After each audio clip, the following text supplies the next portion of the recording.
Hello दोस्तों, स्वागत है आपका हमारे यूट्यूब चैनल एम लक्की पांडे में। तो दोस्तों, जैसे कि आप देख सकते हैं स्क्रीन पे एम्स पटना के बारे में। तो जैसा कि आपको पता है कि एम्स पटना का जो है ज्वाइनिंग लेटर आ चुका है। तो हम थोड़ा लेट है, लेट क्या थोड़ा क्या काफ़ी ज़्यादा लेट है। एक्चुअली शेड्यूल बहुत ज़्यादा बिजी होने के कारण हम इसके ऊपर बहुत सारे डाउट्स आ रहे थे बच्चों के एम्स पटना के ज्वाइनिंग लेटर से, और एम्स मंगलागिरी के उसकी भी ऑलमोस्ट ज्वाइनिंग आ गई है। उससे रिलेटेड डाउट मैं यहाँ पे फटाफट से क्लियर कर दूंगा कि 100 कैंडिडेट्स को एम्स मंगलागिरी ने जो है ऑफर लेटर किया है, और बाकी के कैंडिडेट्स को होल्ड पे रखा है 2-3 महीने के लिए, क्योंकि उनके पास अभी इतनी वैकेंसीज थी और वहाँ पे थोड़ा काम वगैरह भी चल रहा है। तो जैसे ही वो चीज़ें पूरी हो जाएंगी, कंप्लीट हो जाएंगी, उसके बाद और भी ऑफर लेटर जो है जिन बच्चों का सिलेक्शन हुआ है उनको इशू किया जाएगा एम्स मंगलागिरी की तरफ से। तो मंगलागिरी के लिए यही अपडेट है। तो मंगलागिरी के लिए तो मैं और भी ज़्यादा लेट हूँ, क्योंकि उसका ऑफर लेटर और ज़्यादा पहले आ गया था। तो एम्स पटना के लिए ऑलमोस्ट हम 1 वीक लेट है, कि ऑलमोस्ट पिछले वीक में ही इसका जो है एम्स पटना का जो है ऑफर लेटर आ गया है।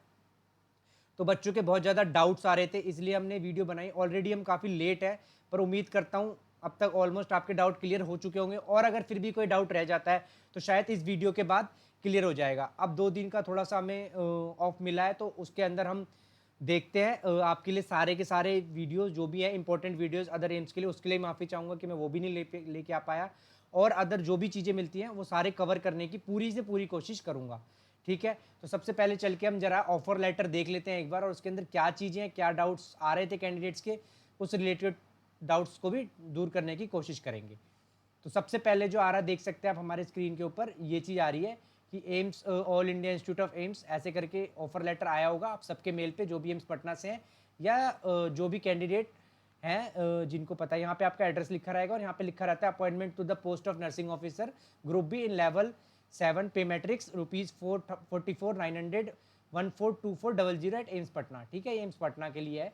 इसके ऊपर हम जल्दी सैलरी पैकेज का जो आपका रहने वाला है उसके ऊपर वीडियो हम तुरंत आपके लिए लेके आएंगे और दिखाएंगे आपको। ठीक है, यहाँ पे देख सकते हैं सब्जेक्ट दिया गया है आपको, और यहाँ पे सारी जो पॉइंट्स हैं उनको ऑलरेडी मतलब ऑलमोस्ट जो है सारे जो एम्स हैं उनका अपॉइंटमेंट लेटर सेम रहता है। सारी जो उनकी टर्म्स एंड कंडीशंस होती हैं, जो भी आपके पास टर्म्स एंड कंडीशंस होती हैं वो सारी की सारी सेम रहती हैं। मतलब टर्म्स एंड कंडीशंस जो भी होती हैं वो सेम रहती है, कुछ चीज़ों का फ़र्क होता है बस। तो वैसे मेयरली होता बिल्कुल ना के बराबर 1% का कोई डिफरेंस होता है। ठीक है, तो उस चीज़ को भी हम यहाँ पे देख लेंगे कि अगर कोई डिफरेंस और ऑफर लेटर से, इसलिए अगर हमने डिले भी किया तो हमें ये सोचा कि ऑलरेडी वीडियोस हैं, जैसे ज्वाइनिंग लेटर पे हमने वीडियो बना रखी थी, तो उम्मीद कर रहे थे कि बच्चों को कोई डाउट नहीं होना चाहिए, बच्चे वो वीडियो वहाँ देख के और सारे डाउट्स अपने क्लियर कर लेंगे। लेकिन फिर भी कमेंट्स आए कि सर एक बार आप कर दीजिए। तो इतना लेट होने के बाद भी हमने कहा चलिए कोई बात नहीं, अगर कुछ डाउट रह भी गया होगा तो शायद इस वीडियो से क्लियर हो जाएगा। तो चलिए फटाफट से देख लेते हैं, ज़्यादा टाइम नहीं लगाएंगे इस वीडियो के अंदर, ज़्यादा बड़ी भी नहीं रखेंगे, सिर्फ 10 मिनट के अंदर इस वीडियो के सारे पॉइंट्स को देख के हम खत्म करने की कोशिश करेंगे।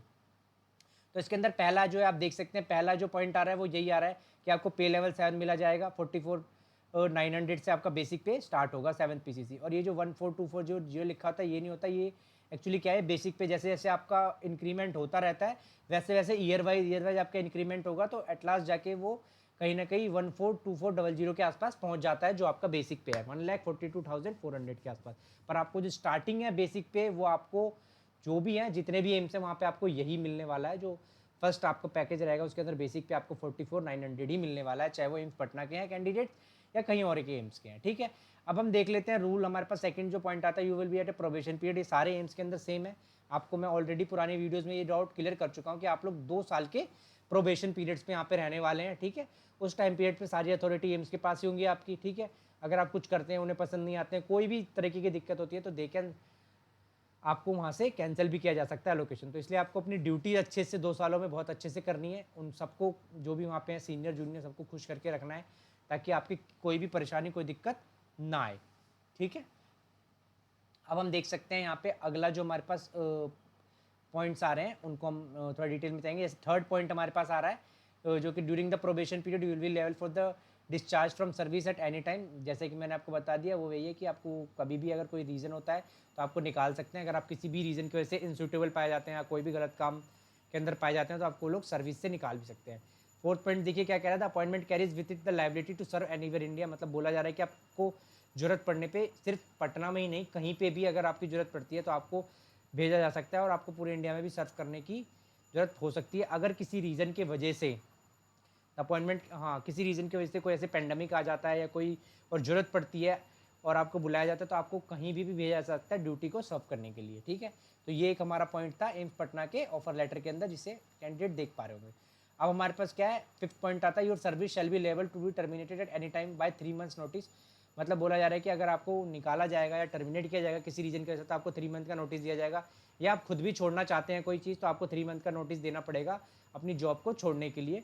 तो जो भी टर्म्स एंड कंडीशन है उसके ऊपर मैंशन होनी चाहिए, और वो भी अगर एम्स भी अगर आपको किसी रीजन की वजह से टर्मिनेट करता है तो वो भी टर्म्स एंड कंडीशन लिख के आपको 3 मंथ का एडवांस नोटिस देगा।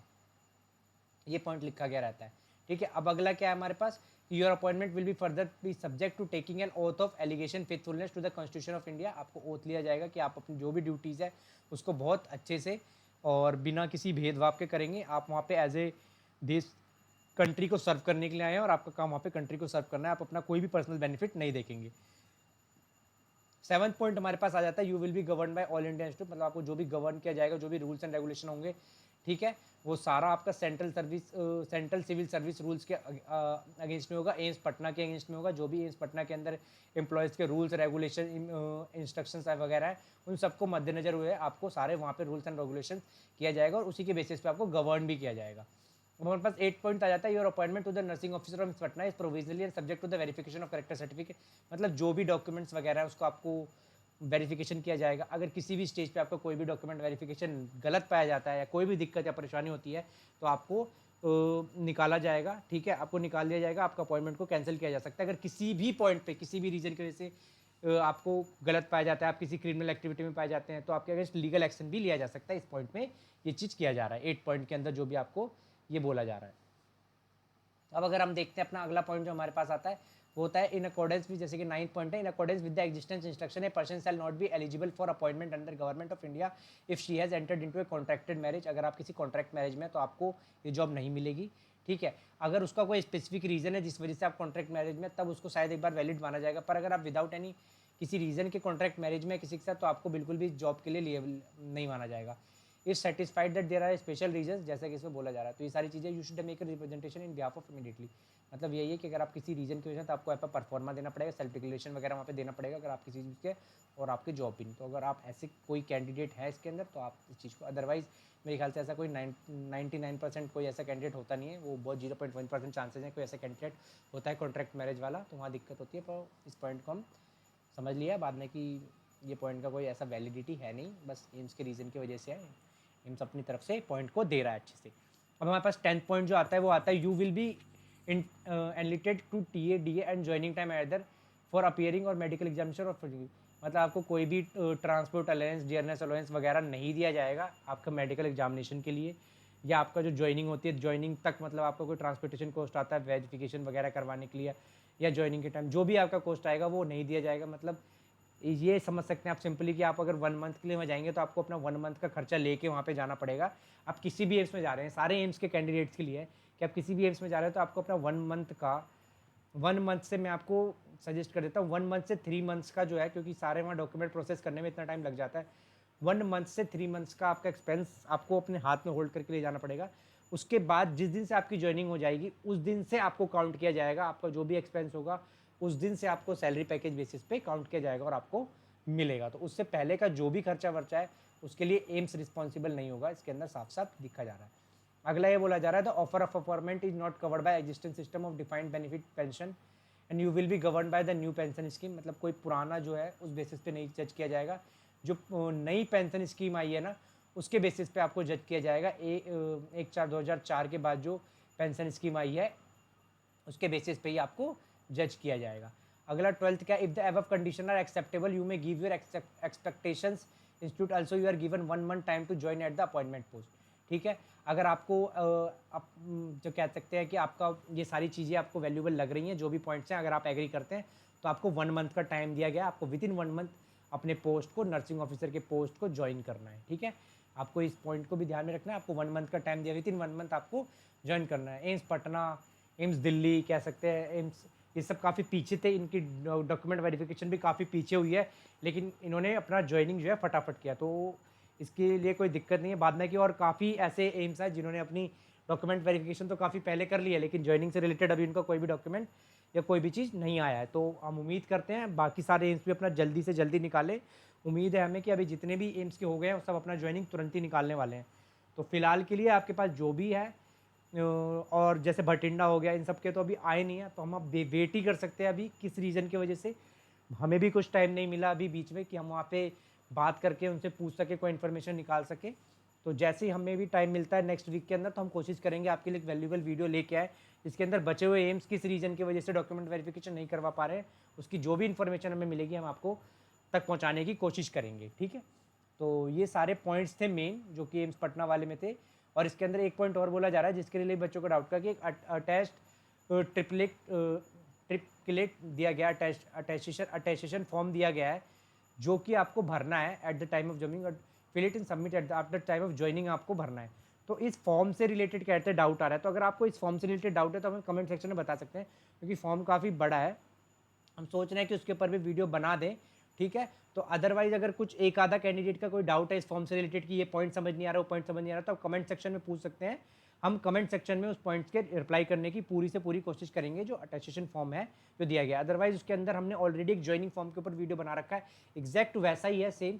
उसके अंदर खाली ऊपर नीचे होंगे जो भी है सर्टिफिकेट्स वगैरह जो भी आपको भरने हैं, चाहे वो करेक्टर सर्टिफिकेट्स है, चाहे वो मेडिकल सर्टिफिकेट्स है, वो सारी चीज़ें एग्जैक्ट वैसे ही है। तो आप उन सारी चीज़ों को देख के उस वीडियो में भी जाके समझ सकते हैं, और अगर कोई पर्टिकुलर डाउट है तो आप कमेंट सेक्शन में पूछ सकते हैं, ठीक है। अब अगर हम देखते हैं कि हमारा लास्ट पॉइंट क्या आ जाता है हमारे पास, तो हमारे पास लास्ट पॉइंट ये आ जाता है कि मेडिकल फिटनेस सर्टिफिकेट है। तो इसके अंदर आपको दोनों ऑप्शन दिए गए हैं कि आप या तो CMO से बनवा सकते हैं, ठीक है, किसी डिस्ट्रिक्ट हॉस्पिटल से बनवा सकते हैं, या फिर अगर आप देखेंगे तो आप किसी एम्स पटना से भी बनवा सकते हैं। तो बेटर हम भी यही आपको प्रीफर करेंगे कि आप वहीं जाके at the time of joining अपना medical fitness certificate AIIMS Patna से करवा लें, क्योंकि वहाँ पे अगर आप करवाएंगे तो उसकी वैलिडिटी, उसकी जो भी चीज़ें होती है वो ज़्यादा वहाँ पे माना जाएगा, उसको ज़्यादा एक्सेप्ट किया जाएगा, ठीक है। अदरवाइज़ आप बाहर से भी करा सकते हैं, उनको कोई दिक्कत नहीं है। उन्होंने साफ लिखा है किसी चीफ मेडिकल ऑफिस से आपका जो डिस्ट्रिक्ट का हॉस्पिटल है वहाँ के CMO से आपको अपना मेडिकल सर्टिफिकेट साइन करवाना है और देना है, ठीक है। तो उम्मीद करता हूँ ये वीडियो काफ़ी इन्फॉर्मेटिव रही होगी, और इसके नीचे अटैच फॉर्म है तो आप उनको देख सकते हैं अच्छे से, और उससे रिलेटेड कोई डाउट है क्योंकि वीडियो काफ़ी बड़ी हो जाएगी तो आप कमेंट सेक्शन में पूछ सकते हैं, हम उसके लिए फिर अलग से वीडियो बना देंगे अगर कोई रीज़न की वजह से कोई परेशानी, कोई दिक्कत हो जाती है। उम्मीद करता हूँ ये वीडियो काफ़ी इन्फॉर्मेटिव रही होगी। अगर फिर भी एम्स पटना से रिलेटेड कोई डाउट रह जाता है तो आप हमें कमेंट सेक्शन में ज़रूर पूछ सकते हैं, और हम आपके लिए कुछ वैल्यूबल कंटेंट्स, कुछ वैल्यूबल चीज़ें ज़रूर अपने चैनल पे अपलोड करने की कोशिश करेंगे, क्योंकि हम उम्मीद कर रहे हैं जो हमारे जो भी सब्सक्राइबर है, व्यूअर्स हैं, उन सबका ऑलमोस्ट सिलेक्शन हो चुका है, और नहीं हुआ जिन कुछ का नहीं हुआ है, कुछ का हो गया, और कुछ जो है 2069 की 2022 की तैयारी करेंगे। तो हम उनके लिए भी, और जिनका हो गया है उनके लिए भी, हम सबके लिए एक वैल्यूबल कंटेंट डालने की अपने चैनल पर कोशिश करेंगे। इसलिए आप हमारे चैनल को सब्सक्राइब कर सकते हैं, बेल नोटिफिकेशन को दबा सकते हैं, और उम्मीद करता हूँ ये वीडियो इन्फॉर्मेटिव रही होगी आपको लिए। Thank you so much.